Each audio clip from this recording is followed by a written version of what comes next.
पूर्णिया से सांसद पप्पू यादव की जान संकट में है। उन पर हमले की कोशिश की गई है। अगर हमलावर अपने मकसद में कामयाब हो जाता तो कुछ भी हो सकता था और ये कोई पहला मौका नहीं है कि पप्पू यादव पर हमले की कोशिश की गई हो। वो पहले से ही कई लोगों के निशाने पर हैं। फोन पर धमकियों के मामले में वो पुलिस में शिकायत भी कर चुके हैं। 6 बार के सांसद हैं। बीजेपी की तरफ से कोशिश की गई थी कि पप्पू यादव को अपने पाले में कर लिया जाए, लेकिन उन्होंने साफ कह दिया कि वो बीजेपी में नहीं जाएंगे और अब पप्पू यादव की जान संकट में है क्योंकि उन्हें बीजेपी की सरकार सुरक्षा देने को तैयार नहीं है।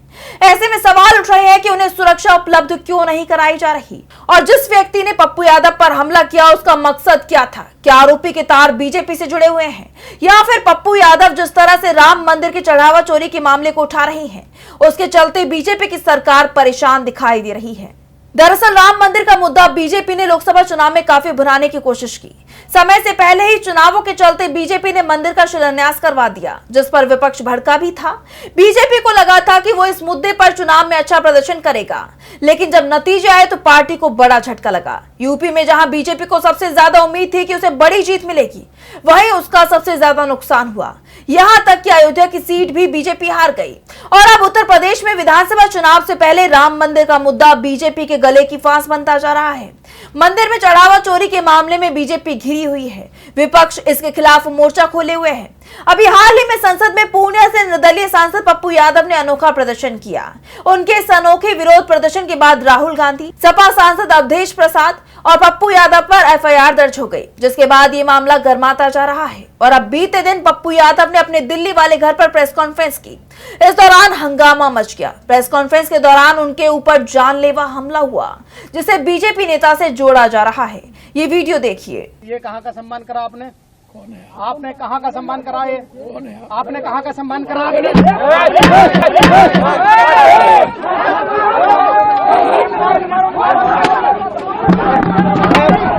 इस वीडियो में साफ दिखाई दे रहा है कि प्रेस कॉन्फ्रेंस के दौरान अचानक ही एक शख्स ने पप्पू यादव के ऊपर चप्पल फेंकी और फिर कथित तौर पर चाकू निकाल लिया, जिससे मौके पर अफरा तफरी मच गई और पप्पू यादव के समर्थकों और हमलावर के बीच धक्का मुक्की की बात भी कही जा रही है। वहां मौजूद लोग हमलावर को पकड़ते हैं और पुलिस के हवाले कर देते हैं। पुलिस ने आरोपी को हिरासत में लेकर जांच शुरू कर दी है, लेकिन ऐसे में सवाल उठ रहे हैं कि आखिर अचानक से पप्पू यादव पर जो हमला हुआ वो कोई सोची समझी साजिश तो नहीं।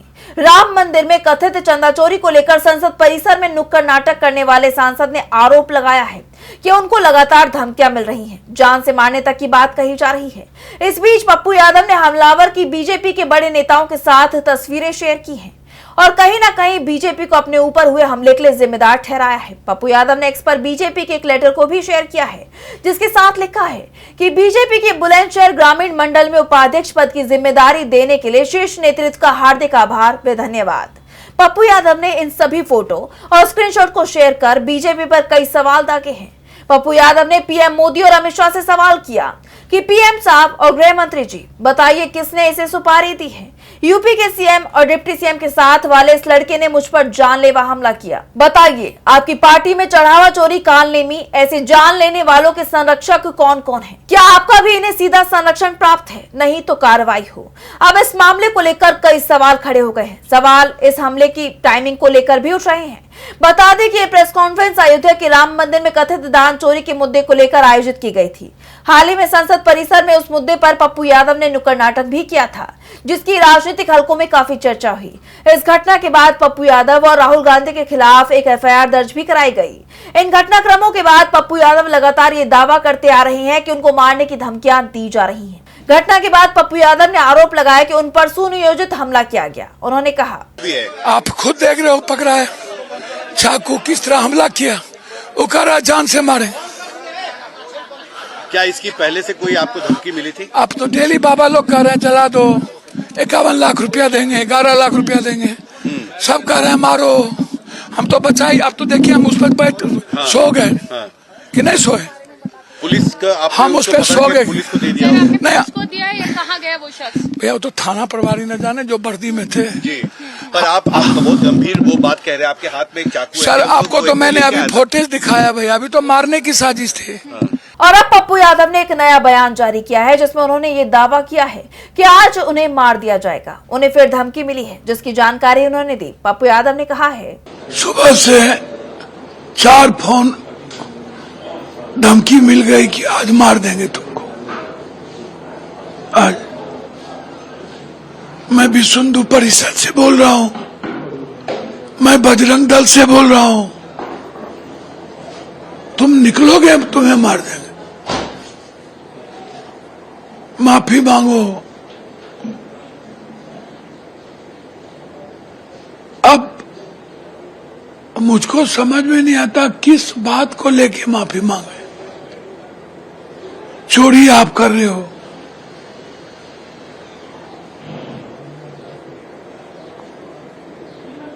आम आदमी की आस्था के साथ खिलवाड़ आप कर रहे हो, भगवान के साथ गद्दारी आप कर रहे हो, सभी तरह के संतों पर, शंकराचार्य पर हमला आप कर रहे हो। काल ने भी संतों के द्वारा सब कुछ चोरी कर लिए। एक सिंधी संगठन ने 200 किलो चांदी का आरोप लगाया चंपत राय पर, और एक परिवार ने आरोप लगाया सोना के रामायण पर। उसका जवाब नहीं। यानी देखा जाए तो इस वक्त पप्पू यादव की जान खतरे में है। ऐसे में पुलिस इस मामले की जांच कर रही है।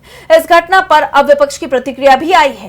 कांग्रेस नेता पवन खेड़ा ने दिल्ली पुलिस की कार्यशैली पर सवाल उठाए हैं। उन्होंने कहा कि जब शांतिपूर्ण प्रदर्शन करने वाले छात्रों के खिलाफ कार्रवाई करनी होती है तो पुलिस बेहद सक्रिय दिखाई देती है, लेकिन एक विपक्षी सांसद की सुरक्षा के मामले में उसकी तैयारी कमजोर नजर आई। ये गृह मंत्री जी से पूछिए कि जंतर मंतर पे पहले बच्चों के साथ क्या किया उन्होंने, अब एक सांसद के साथ क्या हो रहा है। ये कानून व्यवस्था की हाल है। अमित शाह से पूछिए कि भाई क्या हो रहा है, क्या हाल बना रखा है उन्होंने।